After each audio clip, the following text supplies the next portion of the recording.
पवन दास भगत जी, मैं आपको बहुत बार फ़ोन कर चुका, लेकिन आपका फ़ोन नहीं मेरे कॉन्टैक्ट हो सका। लेकिन मैं आपसे राय लेना चाहता हूँ कि मैंने 2 साल हो गए नाम दीक्षा लिए हुए, लेकिन 2 साल के बीच पहाड़ सिर पर टूट पड़े। मुझे तो कोई लाभ हुआ नहीं। मुझे बताइए मैं क्या करूँ?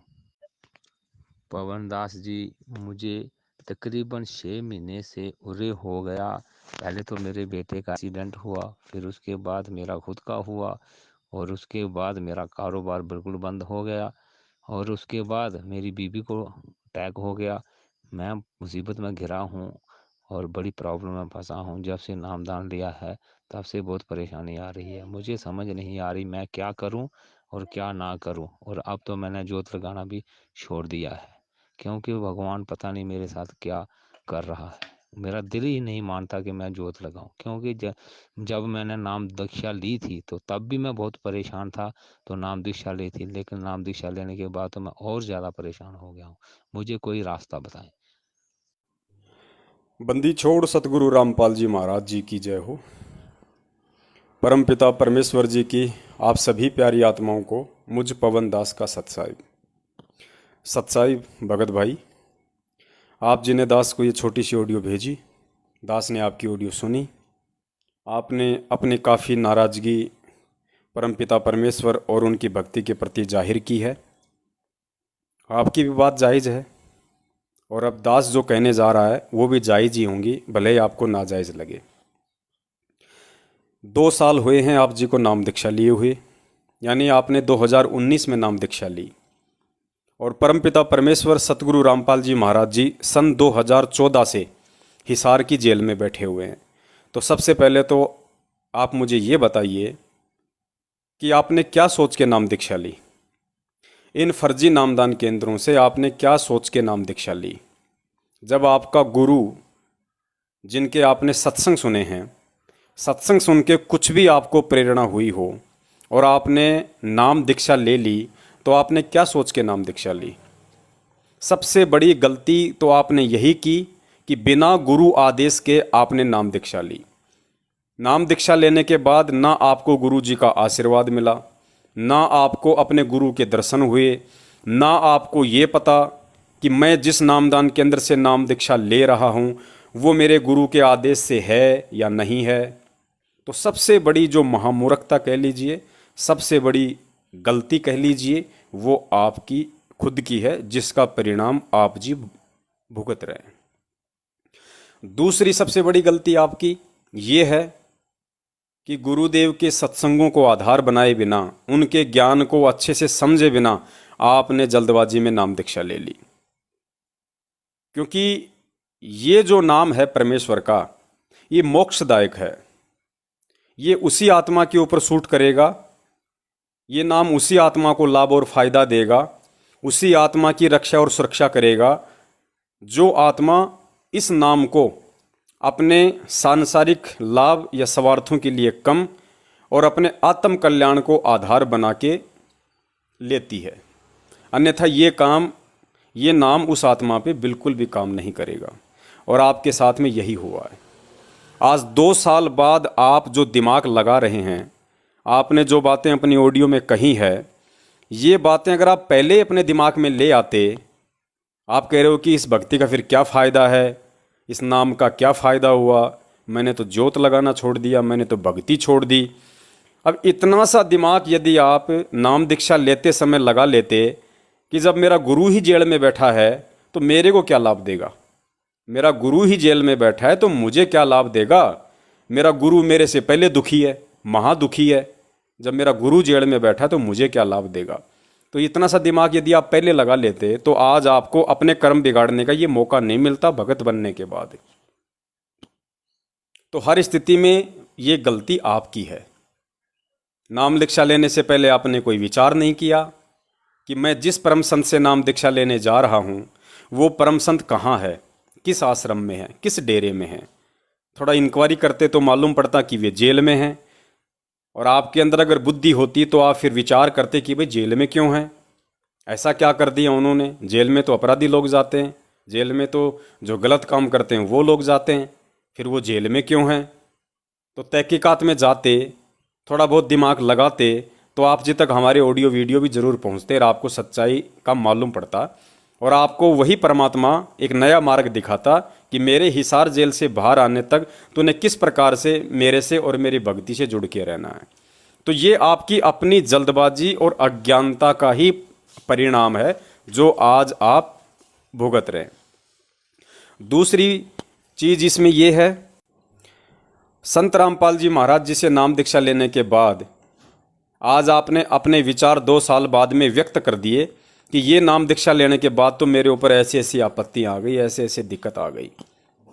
और आज से पहले आप जिन भी देवी देवताओं की, भैरव, भूत, ब्रह्मा, विष्णु, महेश की पूजा पाठ कर रहे थे, और उस समय भी आपके ऊपर ये आपत्तियां आ रही थी, सुखी तो आप पहले भी नहीं थे, तो आपने कौन से मंदिर में जाके, कौन से पंडित के पास जाके आपने भगवान को ये शिकायत लगाई थी कि तेरी जोत जलाने के बाद भी, तेरे अगरबत्तियां करने के बाद भी, तेरे नाम के प्रसाद बांटने के बाद भी मेरे ऊपर ये आपत्तियां आ रही हैं? बताइए, आपने किसी मंदिर में जाके उस भगवान के सामने आपने अपनी शिकायत दर्ज की हो? आपने किसी मंदिर में जाके वहाँ के पुजारी को लिखित में या उससे आपने इस तरह की बातें की हो कि जी फ़ायदा क्या इन ब्रह्मा विष्णु महेश को पूजने का, इन पत्थर के देवों को पूजने का? की आपने कभी? नहीं की। तो यहाँ बोलने का भी आपको कोई अधिकार नहीं है। लेकिन यहाँ आप नहीं बोल रहे, आपके ये कर्म खराब करवाने के लिए, आपके कर्म बिगड़वाने के लिए ये काल भगवान बुलवा रहा है। क्यों बुलवा रहा है? आप क्यों बोल रहे हैं? क्यों आप उसके तोते बने हुए हैं? क्योंकि आपने गुरु जी के सत्संगों को नहीं सुना, आपने ज्ञान को आधार नहीं बनाया, जिसके चलते वो काल भगवान आपकी चुटिया पकड़ के और मनमाने तरीके से आपको अपना वाद्य यंत्र बना के जो मर्जी आ रहा है वो बुलवा रहा है, और आप जी बोले जा रहे हैं बिना ये सोचे कि इस परमेश्वर और इस भक्ति के विषय में यदि मैं कोई भी शब्द बोलूंगा तो आगे चल के उसका क्या परिणाम निकलेगा। तो फिलहाल भी आप भगत जी गर्दिश में ही जाते जा रहे हैं। तो ये तो था आपका एक बैकग्राउंड जो आपको समझ में आ गया होगा कि हाँ, मैंने कितनी बड़ी गलती की है, और मुझे 2 साल नाम उपदेश के बाद भी मुझे अपने पूज्य गुरुदेव जी के विषय में ऐसा नहीं बोलना चाहिए था, उनकी भक्ति के विषय में ऐसा नहीं बोलना चाहिए था। उम्मीद करता हूँ आप जी को ये बात समझ में आ गई होगी। अब करते हैं अपन मेन मुद्दे की बात। अगर आपको ज्ञान समझ में आ गया होता, अगर आपको भक्ति समझ में आ गई होती, अगर आपको संत रामपाल जी महाराज जी समझ में आ गए होते, तो आपका यही नाम काम करता जो आपने इन फर्जी नामदान केंद्रों से लिया हुआ है। यही नाम आपका काम करता अगर आपको गुरु समझ में आ गया होता। तो गुरु समझ में आता है ज्ञान से, और ज्ञान से फिर ये मालूम पड़ता कि परमेश्वर जब इस पृथ्वी लोक में आके और स्वयं एक आप और हमारे तरह एक मनुष्य की भूमिका निभाते हुए, और जब 2 बार ऑलरेडी जेल जा चुके हैं, 2006 में क्रोथा कांड हुआ, वो परमात्मा जेल में गया। 2014 में फिर बरवाला कांड हुआ, वो परमात्मा जेल में गया। वो खुद किस स्थिति में बैठा हुआ है, इतना ज्ञान देके, इतना समाधान बता के, चुपचाप कोई विरोध नहीं कर रहा उस काल भगवान से, कोई लड़ाई झगड़ा नहीं कर रहा। आपका गुरु आज किससे शिकायत लगाए? आपका गुरु किससे शिकायत लगाए? आपने तो शिकायत लगा दी, लेकिन आप ये भी तो सोचो कि जो आपका गुरु ऑलरेडी जिन मुसीबतों में हिसार जेल में बैठा हुआ है, क्या उन्होंने कभी एक भगत की भूमिका में, क्योंकि वो भी तो एक भगत की भूमिका में है ना, क्या संत रामपाल जी महाराज जी एक भगत होने के बावजूद जिस भी भगवान की वो पूजा करते हैं उस भूमिका में, दिखावे में, लीलामय रूप में, क्या उन्होंने कभी भी अपने कबीर भगवान को ये शिकायत लगाई? क्या आपने कभी भी उनका ऐसा कोई ऑडियो वीडियो, कोई सत्संग सुना जिसमें संत रामपाल जी महाराज जी ने ये शिकायत लगाई हो कि हे परमात्मा, क्या फ़ायदा तेरी भक्ति का? मैं तो तेरे नाम पे सब कुछ छोड़ छाड़ के, बाल बच्चे, नौकरी तेरे नाम पे निकला, और मैं तो तेरे नाम की महिमा का वर्णन कर रहा था, और मेरे को तो 2006 में जेल में डाल दिया गया। 22 महीने में तो जेल में रह के आया। क्या फ़ायदा तेरी इस नाम का, तेरी इस भक्ति का? क्या फ़ायदा तेरी महिमा का प्रचार करने का, जब तू अपने भक्तों की इतनी सी रक्षा नहीं करता? मेरे को जेल में डाल दिया गया 22 महीने तक, उसके बाद मैं बाहर निकला, फिर 2014 में मेरे को जेल डाल दिया। आज मैं 7 साल से जेल में हूँ। मेरे ऊपर तरह तरह की जो है वो दोषारोपण किए जा रहे हैं। देशद्रोही तक का मेरे ऊपर जो है वो पदवी लगा दी इन लोगों ने। पुलिस वालों से मेरा रिमांड हुआ है, मेरे ऊपर झूठे इल्जाम लगा दिए, दुनिया मेरी निंदा कर रही है, कोई मुझे गुंडा कहता है, कोई मुझे भुंडा कहता है। क्या आपने कभी सुना हो कि संत रामपाल जी महाराज जी ने कभी भी कबीर भगवान से ये शिकायत की हो या ये प्रार्थना की हो, या उन्होंने किसी ऐसे व्यक्ति से कहा हो जैसे आपने मुझे ऑडियो भेज के अपनी शिकायत दर्ज की है? उन्होंने कभी किसी अपने साथी को या अन्य किसी भगत भाई को कहा हो कि भाई क्या फ़ायदा इस भक्ति का जो हम कर रहे हैं 27 साल से, जब भगवान हमारी सुन ही नहीं रहा, हम कोई गलत काम नहीं कर रहे, हम कोई व्यसन नहीं कर रहे, कोई चोरी जारी नहीं कर रहे, हम किसी का कोई दुष्प्रचार नहीं कर रहे, हम किसी को ठग नहीं रहे, तो फिर भगवान हमारी सुन क्यों नहीं रहा? 27 साल थोड़ी होते हैं कि भगवान भाई 27 साल भी नहीं सुनेगा। बताओ, हम तो जीव हैं, हम तो सामान्य कैटेगरी के प्राणी हैं। 27 साल तक भी भगवान नहीं सुनेगा तो बताओ फिर हमारी हिम्मत जवाब देगी कि नहीं देगी? सुना कभी आपने संत रामपाल जी महाराज जी के मुख से ये बातें? लेकिन ये सारी बातें भगत जी आपको उस समय समझ में आती जब आप गुरु जी के सत्संगों को समझते। सत्संगों से फिर आपको गुरु समझ में आता, गुरु से फिर आपको भक्ति समझ में आती, और भक्ति मर्यादा में रह के करते तो आपको उस परमात्मा का मिशन समझ में आता। और फिर आपके दिमाग में ये बातें आती, जब भी काल भगवान आपको तोड़ने का प्रयास करता, वो कोशिश करता आपका एक्सीडेंट करके, या आपके बच्चे का एक्सीडेंट करके, या आपकी पत्नी को बीमार करके, या आपके काम धंधे को ठप करके, जब वो काल भगवान आपको तोड़ने की कोशिश करता तो आपकी आंखों के सामने अपने गुरुदेव का जो एक जीवन लीला है, उन्होंने जिन मुसीबतों में जो संघर्ष किया और जो आज कर रहे हैं, जिन परिस्थितियों में कर रहे हैं,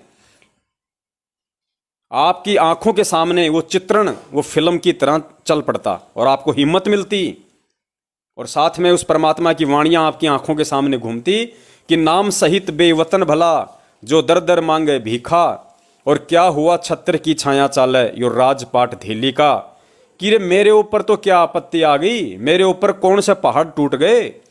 अरे मेरा बच्चा ही तो एक्सीडेंट हुआ है, कोई बात नहीं, मरा तो नहीं। अरे मैं ही तो एक्सीडेंट हुआ हूँ, जिंदा तो हूँ, मरा तो नहीं। मेरी पत्नी बीमारी तो हुई है, दुनिया में लाखों करोड़ों लोग बीमार हैं, हॉस्पिटल भरे पड़े हैं, क्या हो गया भाई? मानव शरीर है, 36 प्रकार के जोड़ हैं, 5 तत्व का शरीर है, हाड़ मांस लहू खून गुदा पता नहीं क्या क्या इसके अंदर रोग भरा हुआ है। ये शरीर तो बना ही बीमारी के लिए है। गुरुजी ने कितनी बार कहा कि ये तन विष की बेलड़ी, गुरु अमृत की खान, शीश दिए जो गुरु मिले तो भी सस्ता जान। तो भगत जी आपकी आत्मा को शांति मिलती, आपको धैर्य मिलता, यदि आप सत्संगों को आधार बना के भक्ति मार्ग से जुड़ते तो फिर आपको मालूम पड़ता कि मंसूर ने तो इस परमात्मा और इस भक्ति के लिए अपने हाथ पैर अपनी गर्दन सब कुछ कटवा लिया।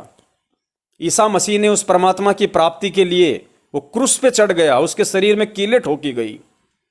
आपको मालूम पड़ता कि मीराबाई ने किन परिस्थितियों में एक औरत होने के बावजूद और राजपूत परिवार में जन्म लेने के बावजूद आज से 600 वर्ष पहले कितना बड़ा उसने संघर्ष किया।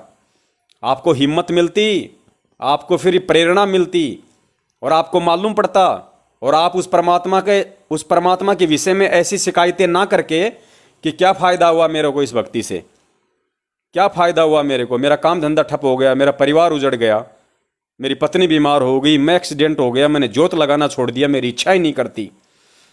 अगर ज्ञान होता तो फिर आपको इन चीज़ों का मालूम पड़ता और आप अपने परमात्मा से ये प्रार्थना करते बजाय शिकायत लगाने के कि हे परमपिता परमेश्वर, मेरे पूज्य गुरुदेव, ये दास आपके ज्ञान को आधार बना के आपसे जुड़ा है, दास आपको पहचान चुका है परमेश्वर। यहाँ तो बात केवल छोटे से एक्सीडेंट की है, एक छोटी सी एक बीमारी की है। परमात्मा, यदि आप चाहो तो दास के खून का कतरा कतरा अपने चरणों में न्योछावर करवा देना। आप जितने चाहो उतने मर्जी इस दास के ऊपर संकट लाद दो, और परमात्मा मुझे पता है आप अपने बच्चों को कभी संकटों में देखना नहीं चाहते। ये तो मुझ नीच के ही ना जाने कौन से जन्म के, कौन से दुष्कर्म के ये कुकर्म हैं, जिनकी सजा भी आप परमात्मा थोड़ी बहुत उसमें टाल रहे हो। क्योंकि आप ही की वाणी है कि संत शरण में आने से आई टले बला, जय मस्तक में सूली हो व कांटे में टल जा।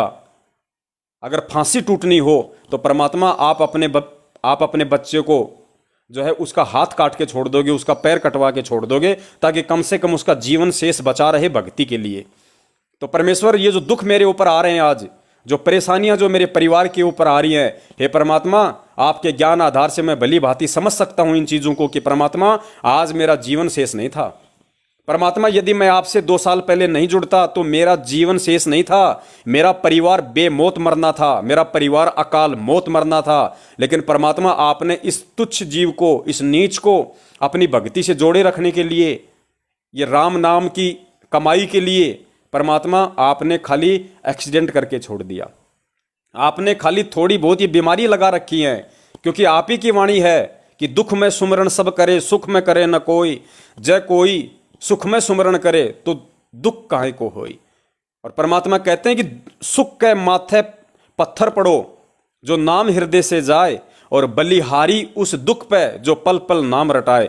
कि हे परमेश्वर, आप ही की वाणी है, आप ही सत्संगों में हमें समझाते हैं कि परमात्मा, इस दास को इतना सुखी भी ना कर देना कि दास आपके चरणों से दूर हो जाए। परमात्मा, थोड़ा बहुत दुख दर्द अपने दास को आप जी दिए रखना। इस दास को 2 टाइम की रोटी चाहिए परमात्मा, सिर्फ इस शरीर के लिए, क्योंकि इस शरीर से मैं भक्ति कर पाऊंगा, इससे ज्यादा मुझे कोई चाहत नहीं है। तो भगत जी, 2 टाइम की रोटी तो आज भी आपको मिल रही है, 2 टाइम की रोटी तो आपको पहले भी मिल रही थी, जब ये परमात्मा आपकी शरण में नहीं, जब आप इस परमात्मा की शरण में नहीं थे। तो फिर शिकायत किससे की जा रही है, क्यों की जा रही है? अब आप समझ सकते हैं इन चीजों को। ये हमारी नादानी है, ये हमारी मूर्खता है, ये सत्संग ना सुन पाने की हमारी सबसे बड़ी ये कमजोरी है। देखा देखी में कहीं भी जाके नाम दीक्षा लेने की हमारी सबसे बड़ी ये कमजोरी है। फिर क्या हमने सत्संग सुने इस परमात्मा के? क्या हम इस परमात्मा के जीवन से सीख ले रहे हैं? कि क्या सीख रहे हैं हम? क्या सीखा हमने संत रामपाल जी महाराज जी के जीवन चरित्र से? वो 27 साल से क्या क्या संघर्ष कर रहे हैं, कैसी कैसी उन्होंने यातनाएं सहन की हैं, आज वो किन परिस्थितियों में हैं, और फिर भी आप उन्हीं से शिकायत लगा रहे हैं छोटी मोटी प्रॉब्लम्स के लिए। अरे इस भगवान की शरण में आने के बाद तो अगर मर भी जाए तो भी मरते मरते भी परमात्मा से यही प्रार्थना कर, यही हमारी यही प्रार्थना होनी चाहिए कि परमात्मा, ये दास तो धन्य हो गया, ये कोई स्टील की बॉडी तो है नहीं, परमात्मा कोई अमर तो है नहीं जो मैं सदा रहूंगा यहाँ पे। आज नहीं तो परमात्मा 10 साल बाद मरना था, 20 साल बाद मरना था। परमात्मा, तेरे चरणों में आके मरा हूं, तेरे से नाम लेके मरा हूं, तेरे सत्संग सुनते सुनते मैं ये श्वासें छोड़ रहा हूं। परमात्मा, मुझे खुशी है कि कम से कम मुझे अगला जन्म मानव का मिलेगा और किसी भगत के घर में दोगे, और जिन दुखों में आज मैं भक्ति कर रहा हूं, कम से कम ये दुख मेरे से दूर हो जाएंगे और किसी अच्छे परिवार में आप अपनी आत्मा को डालोगे, ताकि आंख खुलते ही सत्साई बोलते हुए मैं ये भक्ति शुरू करूंगा। तो मरते मरते भी इस परमात्मा का शुक्रिया अदा करना चाहिए कि साईं यो मत जानियो, प्रीत घटे मम चित्त, मरूं तो तुम सुमृत मरूं और जीवित सुमरू नित्य। क्यों नित्य नियम पढ़ाते हैं हमें गुरुजी? किस लिए दी थी आपको नाम दीक्षा के समय वो छोटी सी पुस्तक 3 समय की आरती की? वो सत्संगों का मेमोरी कार्ड आपको क्यों दिया था? वो ज्ञान गंगा पुस्तक आपने क्या पढ़ी फिर भगत जी? आज भी अगर इसी भगवान को ये अगर दोष देना था तो, और अब आपने ये साधना छोड़ दी, आपने पूजा पाठ आपने छोड़ दी, अब आगे क्या गारंटी है कि कौन सा भगवान है फिर जो आपको सुखी कर देगा? आगे आपने क्या देख लिया ऐसा कि इस भक्ति और भगवान के अलावा कोई और है जो मुझे लाभ दे देगा, जो मेरे परिवार को बहाल कर देगा? आपने किस चीज को आधार बना के भक्ति छोड़ी? इस भक्ति और भगवान से बढ़ के आपको क्या चीज दिखाई दी? हर जगह से धक्के खा के तो आप इस मार्ग में आए, अब इस मार्ग से बढ़ के आपको क्या दिखाई दिया आगे, जो आप इस मार्ग को छोड़ रहे हैं? ये आपके जीवन की सबसे बड़ी भूल है, सबसे बड़ी भूल, सबसे बड़ी भूल होगी आपके जीवन की ये। और ये अभी भी एक छोटा सा मौका है आपके पास में। देखो, आपको मरना है तो आप मरोगे, आपको दुनिया में इस भगवान और भक्ति के अलावा कोई नहीं बचा सकता। आपके घर में अगर अमंगल होना है तो होके रहेगा। बचाने वाला धरती पे केवल ये भक्ति और ये भगवान है। चाहे छोड़ के देख लो इस भगवान और भक्ति को, हर जगह से धक्के खा के देख लो, घूम फिर के देख लो, अभी भी समय है। सत्संग सुनिए, ज्ञान को आधार बनाइए। और अगर ये वीडियो ऑडियो यदि आपको आज सुनने को मिल रही है और अगर आप एक अच्छी आत्मा हैं तो तुरंत आज उस परमपिता परमेश्वर से आंखों में आंसू भर भर के अपनी इस महाभूल के लिए, जो दोष आपने उस परमेश्वर पे लगाया है, इसकी भगत जी कोई माफ़ी नहीं है। इस दुनिया में कोई माफ़ी नहीं है इसकी। ये कितना बड़ा दोष आपने किया है अनजाने में। अपने भगवान को आपने जो मतलब आपने दोषी बना दिया है अपनी मूर्खता के चलते, अपनी अज्ञानता के चलते। इस भगवान से दंडवत करके समय याचना मांगिए और आज शाम से अपने घर में भक्ति शुरू कर दीजिए, वापस परमात्मा का दरबार लगा के। अगर आने वाले समय की परेशानियों से अगर आप बचना चाह रहे हैं तो आप यकीन मान लेना, इन 2 सालों में आपके पूरे परिवार का सत्यानाश होना था। आपके परिवार का प्रत्येक सदस्य मौत के घाट उतरना था। आपके इतने बुरे संस्कार थे। इस भगवान ने आपको शरण में लेके, इस अंतर्यामी ने, और कम से कम थोड़े बहुत दुख परेशानियां देके आपके जीवन रक्षा की हुई थी, और आपने वो मौका भी आज आपने खो दिया। अगर उस भगवान से वापस समायाचना करके भक्ति शुरू नहीं करते हो तो, और उस परमात्मा को यही बोलो कि परमेश्वर दास से महाभूल हो गई, जीवन की सबसे बड़ी भूल हुई है परमात्मा, मैं अपनी कमजोरी के चलते मैंने आपको दोषी ठहरा दिया। और परमात्मा हो सके तो इस नीच कुत्ते को माफ करना। आज के बाद परमात्मा ऐसे कुविचार सौपन में भी दास के मन में आपके प्रति नहीं आएंगे। और परमात्मा चाहे जीवो, चाहे आप दास को जीवित रखो, चाहे दास को मौत के घाट उतारो, चाहे इस परिवार में आप जी कोई खुशियां दो, चाहे इस परिवार में दुख ही दुख दो, परमेश्वर तेरे चरणों से दूर नहीं होऊंगा। अगर भगत जी जरा से भी अगर आपने सत्संग सुने हैं और अगर 5% भी आपको ये भक्ति और भगवान यदि समझ में आया है, तो भगत जी आपकी समस्याओं का समाधान 21 ब्रह्मांड में, सिवाय वापस वो ज्योति लगाने, वापस वो 3 टाइम की आरती, वापस इस गुरुदेव से समायाचना और वापस अपनी भक्ति, इसके अलावा 21 ब्रह्मांड में आपकी समस्या का समाधान नहीं है। इस परमेश्वर से दूर होके दुख ही दुख मिलेंगे। सुखों की कामना मत करना। आप रेगिस्तान की भयंकर गर्मी में खड़े थे, जहां से उस परमात्मा ने आपको एसी के कमरे में बैठाया, और थोड़ी बहुत देर के लिए अगर आपकी गलती से अगर लाइट चली गई और आपको अगर गर्मी महसूस हो रही है उस कमरे में जिसमें एसी चल रहा था, तो वो भगवान की नादानी नहीं, वो आपकी कमजोरी है। आपने इन 2 वर्षों में कितनी बार आपने गलतियां की होंगी, दास अच्छे से बता सकता है, क्योंकि आपके ज्ञान आधार को देखते हुए, आपके इन लफ्जों को देखते हुए आपने हर घंटे एक नई गलती की है। इन 2 सालों में आपने कोई सैकड़ों गलतियां की हैं। तो परमेश्वर का विधान क्या बोलता है कि अनंत कोटि बाजी जहां मैं रचे सकल ब्रह्मंड, और गरीबदास मैं क्या करूं यो काल करे जीव खंड। परमात्मा कहते हैं गरीबदास मैं तो सारे सुख दे दूं इन आत्माओं को, लेकिन इन आत्माओं का नाम खंड करवा देता है ये काल, इनकी मर्यादा तोड़वा देता है, जिस कारण से वचनबद्ध होने के कारण मैं मजबूर हो जाता हूं, उस आत्मा तक मेरी वो कनेक्शन नहीं पहुंच पाता, मेरी पावर नहीं पहुंच पाती। और अपनी अज्ञान सोच आधार से, सत्संग ना सुन पाने की महाकमी के आधार से वो आत्मा फिर उल्टा इस काल भगवान की इन सूक्ष्म चालों को ना समझ के अपने गुरुदेव पे ही दोषारोपण लगा के और ज्यादा पाप की भागिन बनती है। तो भगत जी मेरी तो आपसे यही विनती है, मेरा तो आपसे यही निवेदन है, कष्ट हर जीव के ऊपर है, कष्ट किसके ऊपर नहीं है? कष्ट क्या श्री रामचंद्र जी के ऊपर नहीं आए थे? वो तो राजा था, क्या उसके ऊपर नहीं आए कष्ट? क्या श्री रामचंद्र जी ने किसी भगवान को दोष दिया था कि भगवान मैं तो तेरे नाम पे लगा हुआ हूं, मैं तो तेरा काम पूरा करने के लिए इस पृथ्वीलोक पे आया हूं, मैं तो अवतार लेके, और तूने मेरी पत्नी को उठवा दिया। 10 साल तक मेरी पत्नी एक मतलब गैर पुरुष के वहां पे रही, मैं जंगल में नंगे पैर में भटक रहा हूं, पीछे से मेरा बाप मर गया। क्या श्री रामचंद्र जी ने कभी जिसकी भी वो भक्ति करते थे, या जो गुरु जो वशिष्ठ था उनका, क्या अपने गुरु से उन्होंने कभी शिकायत लगाई? क्या अपने छोटे भाई लक्ष्मण से कभी उन्होंने इस तरह की बातें की कि लक्ष्मण क्या फायदा इस वशिष्ठ को अपना गुरु बना के, जब से इसको गुरु बनाया है तब से संकट ही संकट आ रहे हैं, दुख ही दुख आ रहे हैं, और आजीवन वो दुखों में रहा। रामचंद्र जी आजीवन दुखों में रहे, अंतिम श्वास तक उन्होंने कभी भी अपने इष्ट को, अपने भगवान को, अपने गुरु को शिकायत नहीं लगाई। श्री रामचंद्र जी का जीवन देख लो, जितने कष्ट राम ने उठाए उससे ज्यादा श्री कृष्ण ने उठाए। आंखों के सामने उनका पूरा परिवार मर गया दुर्वासा ऋषि के श्राप के चलते। अंत में श्री कृष्ण जी की कैसे दुर्गति से मौत हुई, जहरीला तीर लगने से हाय हाय करके मरा। क्या आपने सुना कि कभी उसने पांडवों को कहा हो एंड में कि भाई पांडवों, भक्ति का कोई फायदा नहीं है, भाई कोई भगवान नहीं है दुनिया में, भक्ति का कोई फायदा नहीं है, मत जपो किसी राम का नाम।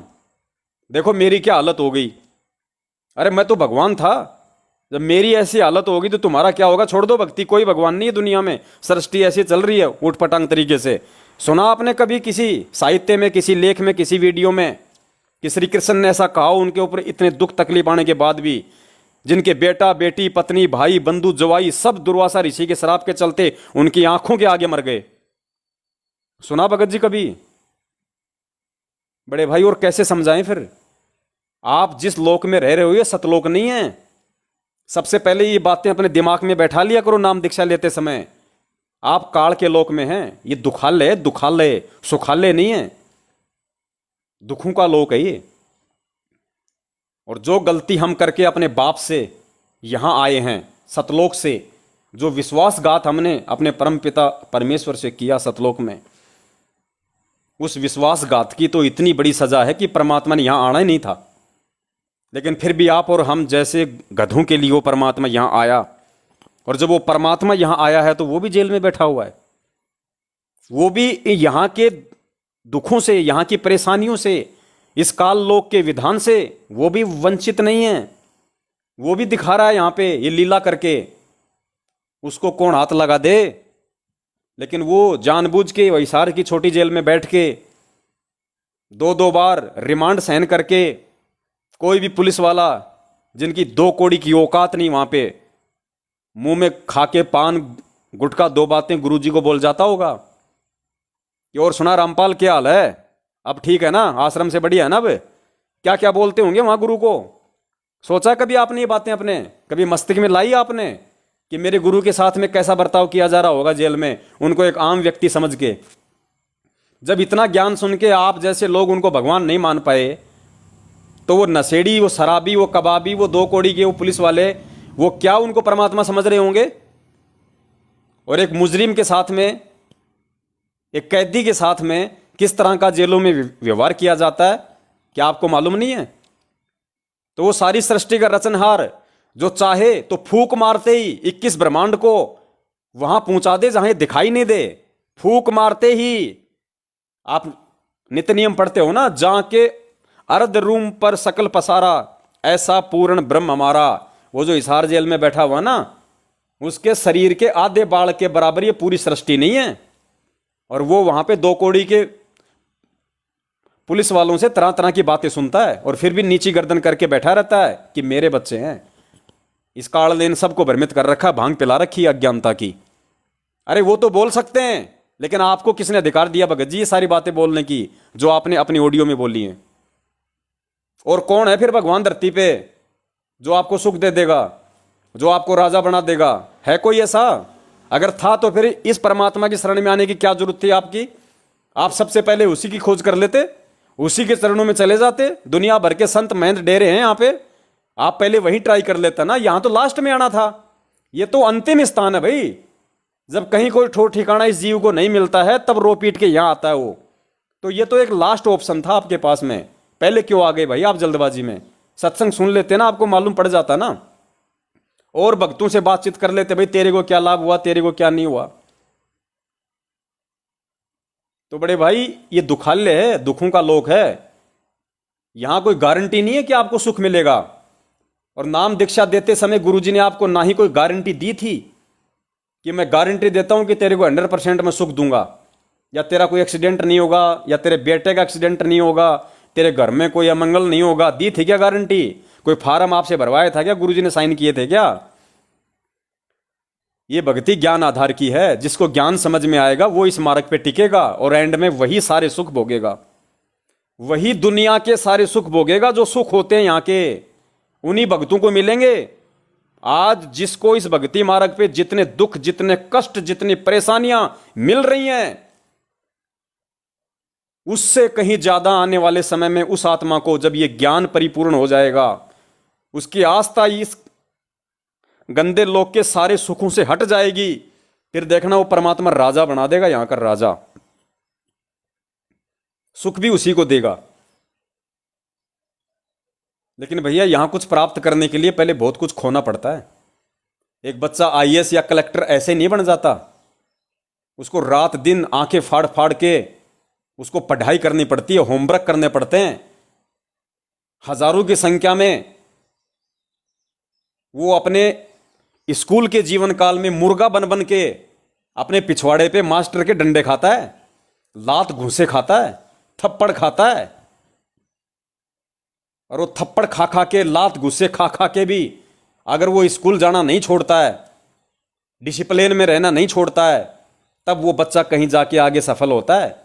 और वो लात घुसा मारने वाला मास्टर, वो थप्पड़ मारने वाला मास्टर जब उसको स्कूल में एडमिशन देता है ना, तो फार्म पे ये गारंटी भी नहीं देता है कि मेरी स्कूल में अगर तू पढ़ाई करेगा तो तू बहुत बड़ा कोई अधिकारी बन जाएगा, मैं गारंटी देता हूं कि तू सरकारी नौकरी लग जाएगा। वो कोई गारंटी नहीं देता और उल्टा पैसे और लेता है, लाखों रुपया साल की फीस लेता है, ऊपर से तेरे बच्चे को मारता है, पीटता है। फिर क्यों भेजते हो अपने बच्चों को वहां पे? ठीक ऐसी ये भक्ति है। संत रामपाल जी महाराज जी हमारे प्रिंसिपल है, आध्यात्मिक हमारे टीचर हैं। और ये जो नाम हमें जो मिला है, ये हमने उनके स्कूल में एडमिशन ले लिया। ये जो मर्यादाएं, ये हमारे नियम हैं। अब वो अगर हमें दुखों के थपेड़े मारेगा तो खाने पड़ेंगे, वो अगर हमें एक्सीडेंट के डंडे मारेगा तो झेलने पड़ेंगे, वो अगर चेहरे पे थप्पड़ मारेगा हमें तो हमें खाने पड़ेंगे।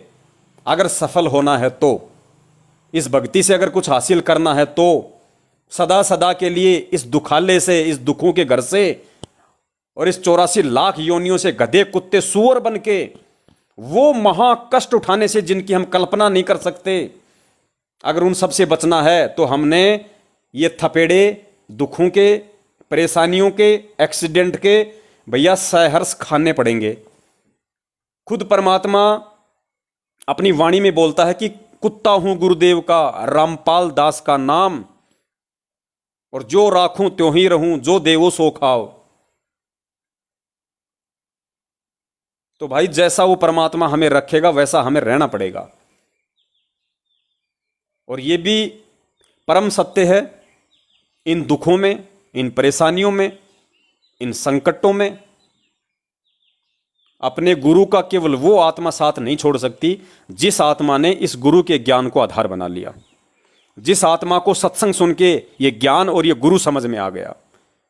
बाकी भैया दिन में लाख जुड़ो और दिन में लाख इस परमात्मा से दूर हटो, इसको कोई फर्क नहीं पड़ता।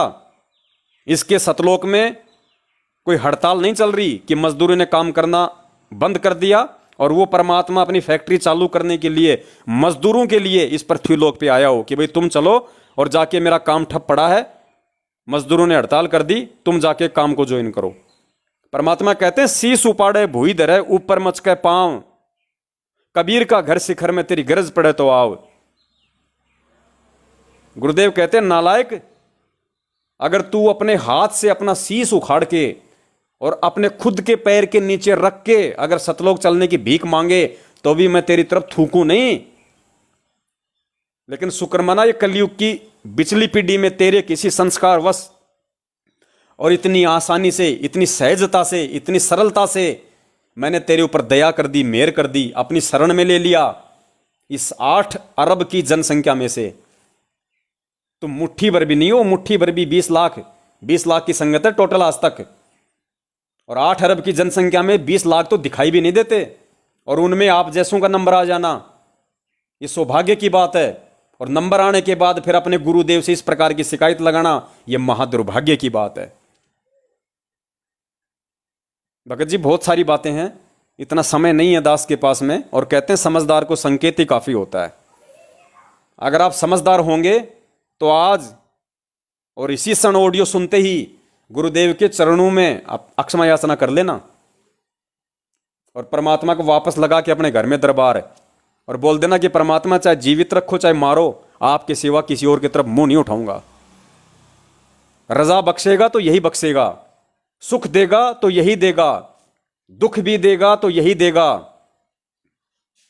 अरे हम क्या बराबरी करेंगे उन आत्माओं की जिनको इतना ज्ञान ना होने के बावजूद भी अपने गुरु पे कुर्बान हो गई, अपने जिनके घर में आटा नहीं, भगवान जिनके घर में आ जाए और जिनके घर में खाने को आटा नहीं। भगत जी अगर आप और हमारी जैसी आत्मा हो तो जैसे आपने दोषारोपण किया, वो परमात्मा के मुंह पे दोषारोपण कर देते उस समय कि गुरुजी क्या आया यहाँ पे, सेव सम्मन की बात कर रहा हूं, सम्मन और नेकी की।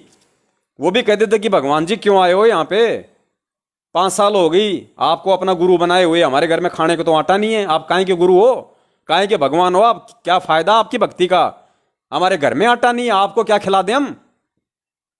लेकिन उन आत्माओं ने क्या किया, आपने कहानी सुनी होगी ना, अपने गुरु को अपनी गरीबी का, अपने दुखों का दुखड़ा रोने के बजाय और अपने गुरु को भोजन करवाने के लिए अपने इकलौते बेटे का अपने हाथ से शीश काट देना।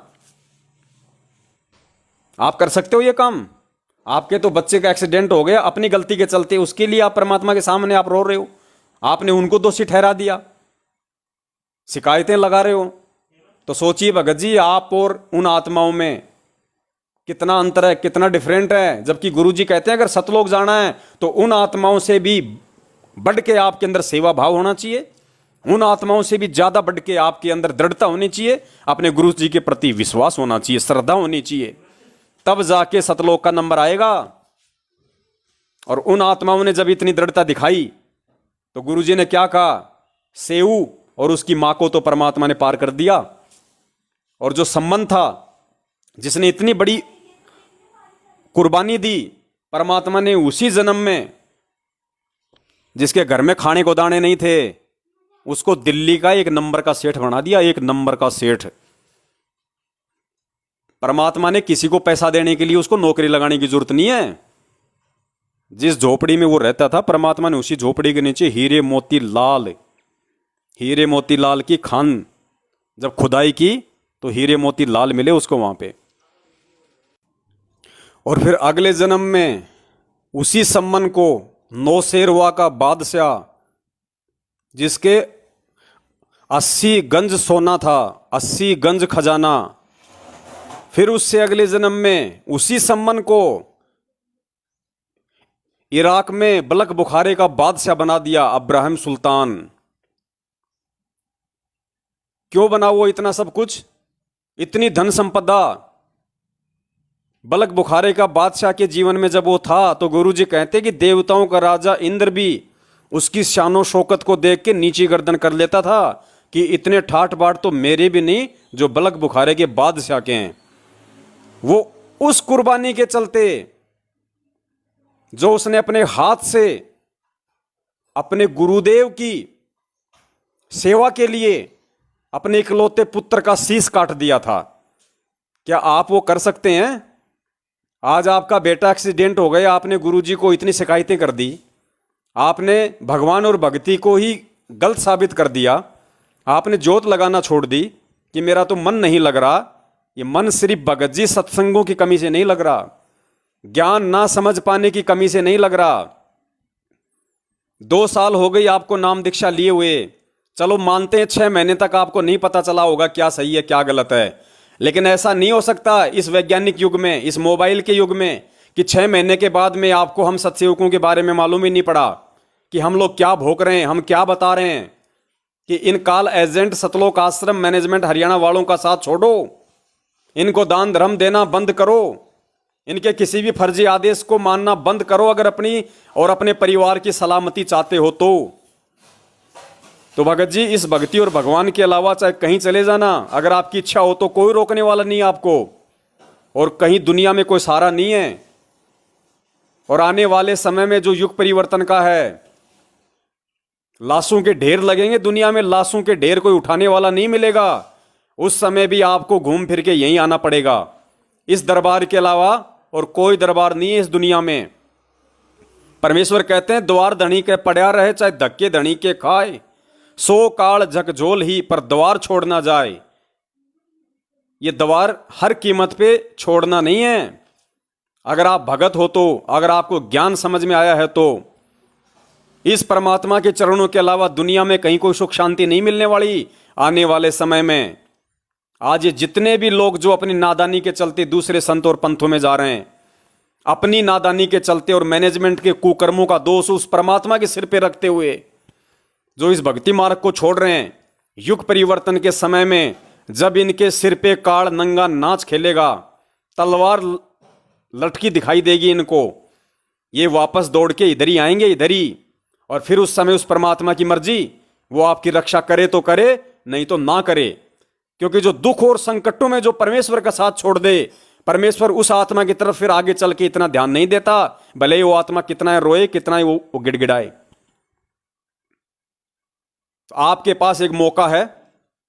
परमेश्वर कहते हैं समझा है तो सिर दर पाओ, न बहुर नहुरे ऐसा दाव। अगर समझ में कुछ आया हो तो आज ही परमात्मा को दंडवत करके समय याचना करके भक्ति घर में शुरू कर दो और सच्चे दिल से, सच्ची आत्मा से उस परमात्मा से पुकार करो कि परमात्मा ठीक है, जैसा रखोगे वैसा रहेंगे, लेकिन मालिक इतनी सी विनती है कि थोड़ा बहुत परमात्मा इतनी तो राहत मिले कि कम से कम हम आपकी भक्ति कर सकें। आपकी भक्ति में तो हमें किसी प्रकार की कोई मानसिक टेंशन ना हो। आपने ये प्रार्थना ही उस परमात्मा से करनी थी, लेकिन आप तो ये देख रहे थे कि मुझे कब सुख मिले, मुझे कब फायदा हो, मैं भक्ति कर रहा हूं, मुझे फायदा क्यों नहीं हो रहा, मुझे लाभ क्यों नहीं मिल रहा। क्योंकि आप ज्ञान समझ के नहीं, आप ये मीठे मीठे इंटरव्यू देख के जुड़े हो। और जो व्यक्ति ज्ञान समझ के कम और ये मीठे मीठे इंटरव्यू देख के ज्यादा उस परमात्मा की तरफ बढ़ता है, वो आगे चल के भगत जी ऐसे ठोकर खाता है और ऐसे ठोकर खाएगा वो। और आप अकेले नहीं हो, ऐसे हजारों की संख्या में हैं। और काल भगवान की यही सूक्ष्म चाल होती है, गलती किसी और की, दोष उस परमात्मा के सिर पे। तो दास ने जो विनती करनी थी बड़े भाई आप जी से की है। मेरा ऊंचा बोलने का मकसद कोई आप जी के प्रति कोई राग द्वेष या ऐसा कोई क्रोध वाली भावना नहीं है। मेरे लिए तो आप भी उतने ही प्रिय हो, उतने ही मेरे भाई हो, जितने कि मेरे लिए अन्य संगत है। बस अगर ज़्यादा बोलने में आपको फिर भी मेरे शब्दों से कोई आपत्ति आई हो तो दास तो हाथ जोड़ के क्षमा याचना मांगता है। हो सकता है मेरा समझाने का तरीका ये गलत हो, लेकिन क्या करूं भाई, दिन में सैकड़ों की संख्या में ऐसे फ़ोन आते हैं। हर आदमी को रह रह के वही बातें बार बार रिपीट करनी पड़ती है। 100 वीडियो किसी ने देख लिए, वो भी आगे चल के यही फ़ोन करेगा कि भगत जी क्या करूं। अरे फिर तूने 100 वीडियो तूने क्या देखे, तूने क्या देखा फिर उनमें? हम यही तो समझा रहे हैं। तो मेरी तो विनती है, निवेदन है भगत जी, दास की जो सेवा है, दास अपनी सेवा निभा रहा है। और जिन दुखों में आप हो वैसे दुख भगत जी मैंने भी भोगे हैं और आज भी भोग ही रहा हूं। आज कौन सा मैं देश का प्रधानमंत्री बन लिया। जितने भी सत्सयोग भाई बहन हैं, 2-4 को छोड़ के कौन ऐसा है जो सुख भोग रहा है? परमात्मा कहते हैं यहां तो चूचू में भक्ति करनी पड़ेगी, चूचू में, अन्यथा यहां सुखों में भक्ति नहीं हो सकती। परमात्मा कहते हैं भक्ति करे बिन भाव रे सो कोणे का जाए। भक्ति करे बिन भाव रे, और भाव भगत जी दुखों में होंगे, भाव समस्याओं में उत्पन्न होंगे। अगर सुख परमेश्वर ने दे दिया तो आपके भाव नहीं बनेंगे परमात्मा में। आपके अंदर वो श्रद्धा, वो लगन इस भगवान और भक्ति के प्रति नहीं बनेगी। आपके मन में वो पीड़ा नहीं उठेगी, उस परमेश्वर की वैसी याद नहीं आएगी। अगर आपको परमेश्वर ने सुख दे दिए तो दुख में जीव परमात्मा के निकट रहता है, बार बार उसका स्मरण करता है, उसको याद करता है, उससे प्रार्थना करता है। तो ये दुख तो आपको परमात्मा की तरफ से प्रसाद समझना चाहिए था, लेकिन सत्संग ना समझ पाने की वजह से आप इन्हीं दुखों के चलते आपने उस परमात्मा को दोषी बना दिया। अब आपके पास में समय याचना और वापस इस भक्ति को अपनाने के दुनिया में दूसरा कोई स्टैंड नहीं है भगत जी। भले आप अपनी मर्जी पूरी कर लो, एक बार आप देख लो, भरम लो, भटक लो। अगर इससे बढ़ के कोई और भगवान हो तो जो आपको लाभ दे दे, आपको सुख दे दे। बस दास की तो यही विनती थी। बाकी तो आपकी अपनी सोच और समझ के ऊपर निर्भर करेगा कि आप जी इस भक्ति को अपनाना चाहेंगे या फिर आप जी इस भक्ति से पूर्णतया दूर हटना चाहेंगे। सत साहिब, जय हो बंदी छोड़ की। बंदी छोड़ सतगुरु रामपाल जी महाराज की जय हो।